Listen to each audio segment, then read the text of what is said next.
قد جاء مهديكم وظهرت آية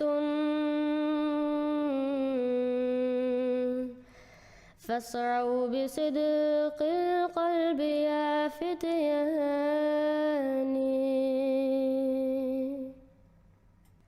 ابھی میں پہلے سوال کے بارے میں ایک بات اور کہہ دوں.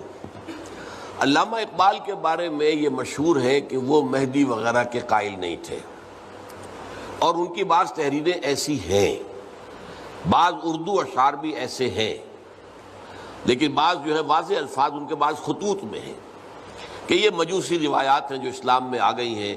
کوئی مہدی نہیں، کوئی عیسیٰ نہیں، عیسیٰ کا نزول بھی نہیں. یہ کچھ میں سمجھتا ہوں کہ علامہ اقبال پر کوئی دور آیا ہوگا. ایک دور ان پر ایسا بھی تو آیا کہ جبکہ وہ قادیانیت کے بہت ہی معتقد تھے. انہوں نے یہاں تک کہا تھا کہ جسے اصل اسلام دیکھنا ہو وہ قادیان میں جائے. کیوں؟ وہاں ایک نظام تھا، ایک شخص سے بیعت تھی، ایک ڈسپلن تھا، پورا ماحول اسلام کے مطابق تھا.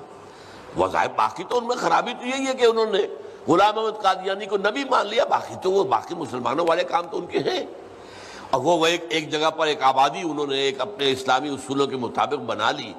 تو اس کے بارے میں علامہ اقبال نے کہا کہ اسے صحیح اسلام دیکھنا ہو وہ جائے قادیان میں.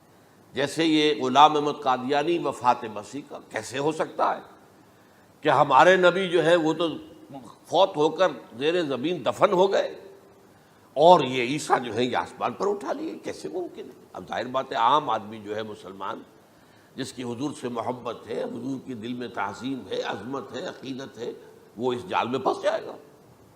پھر وہ اپنے دلائل کے ساتھ اس کو جو ہے وہ، اور چونکہ ماحول بھی جو میں سب کے عرض کروں گا کہ اس کے موافق ہو جاتا ہے اس وقت. لیکن اسی مسئلے کو لے کر انہوں نے جو جیسا کہ میں نے بتایا تھا وفات ہو گئی، کیسے ہو سکتا ہے ہمارے نبی جو سید المرسلین ہے وہ تو زیر زمین دفن ہو گئے اور یہ جو آسمان پر اٹھا لیے گئے، یہ کیسے ہو سکتا ہے؟ بس اس کے اوپر عام لوگ جو ہیں وہ متاثر ہوئے، اور خاص طور پر وہ سائنٹیفک مائنڈ جو بن گیا تھا، تو چونکہ سائنس کے اس خاکے کے اندر وہ بات فٹ نہیں بیٹھتی، لہٰذا ان لوگوں نے اس کو قبول کیا. یہ ان مسائل میں سے ہے کہ جن کو اٹھایا غلام احمد قادیانی نے. ظاہر بات ہے کہ جب اس کے قول کے مطابق حضرت مسیح آسمان پر اٹھائے ہی نہیں گئے تو اترنے کا کیا سوال ہے، نازل ہونے کا کیا سوال ہے؟ میں ذرا برصغیر تذکرہ یہ بات کہہ رہا ہوں. ایک زمانہ ایسا تھا، اس کا میں سبب پہلے بیان کر چکا ہوں، آج پھر بیان کروں گا، کہ ایسی باتوں کو قبول کرنے کے لیے ایک خاص فضا پیدا ہو گئی تھی. چنانچہ بڑے بڑے اچھے لوگ، لیکن میں یہ بتا رہا ہوں، اس کی مثالیں دے رہا ہوں کہ یہ اچھے لوگ متاثر ہوں. عام آدمی کے لیے تو بڑی جذباتی بات کہ ہمارے نبی تو فوت ہو کر زیر زمین دفن ہو گئے اور وہ آسمان پر اٹھا لیے گئے. How come? کیسے ہو سکتا ہے؟ عام آدمی کے لیے یہ. پھر جو ایک سائنٹزم کا ذہن بنا تھا اس کے لیے بھی آسمان پر اٹھانا میں کیا مطلب ہے؟ بہرحال یہ وہ لوگ ہیں کہ جو عارضی طور پر متاثر ہوئے یا جزوی طور، بعض لوگ جزوی طور پر بہت آخری وقت تک قائم رہے. مولانا اصلاحی صاحب بھی رفع مسیح نزول مسیح کے قائل نہیں تھے. یہی سر سید کا فکر. علامہ اقبال نہیں بچا ہے، یعنی یوں سمجھیے کہ میں اسے اپنا مرشد معنوی مانتا ہوں. آپ کو معلوم ہے میرے نگاہ میں جو قدر ہے.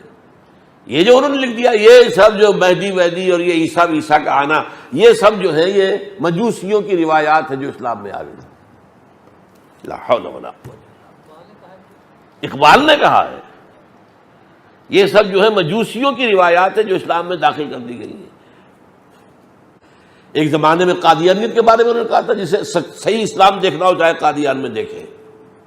کیوں کہا تھا؟ قادیان میں ایک آدمی بیٹھا ہوا ہے بشیر الدین محمود، اور اس کا تابع ہے، سب اس سے بیعت ہے، نظم ہے، ڈسپلن ہے. یہ تو برکت تھی نا اس بیعت کی جو غلام احمد قادیانی نے شروع کی، اور اب بشیر الدین محمود کیا کر بیعت کی. تو بیعت کے نتیجے میں کیا ہوتا ہے؟ وہاں خلفشار نہیں ہوتا. پھر وہ تو ٹھیک ہے، ایک امیر کی بات ہے، آپ مانتے ہیں بھائی. تو وہاں نظم ہے، ڈسپلن ہے. پھر ایک مذہبی ماحول انہوں نے اپنا پیدا کیا تھا جو کہ باقی شہروں میں تو نہیں تھا. وہ ایک محدود ان کی اپنی آبادی تھی. تو جسے اسلام دیکھنا ہو وہ جائے. اور آپ کو معلوم ہے ان کے بڑے بھائی قادیانی ہوئے، ان کا بھتیجا قادیانی. تو قادیانیت کی طرف. اور ایک زمانہ وہ تھا کہ جو اہل حدیث کے بہت بڑے عالم ہیں، ثناء اللہ امرتسری رحمۃ اللہ علیہ، ان کی تفسیر سنائی بہت مشہور ہے. وہ کہتے ہیں ایک وقت تھا کہ میں غلام احمد قادیانی کا وضو کرانا اپنے لیے باعث سعادت سمجھتا تھا. یہ بھی تھا. If you have not yet subscribed, make sure to subscribe and click on the bell icon so you can get notifications for every new video. Also make sure to like and comment on the video and follow on Twitter and Instagram.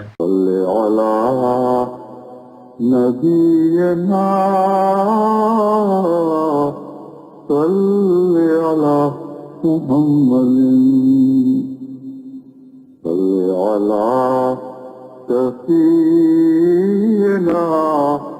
صل على محمد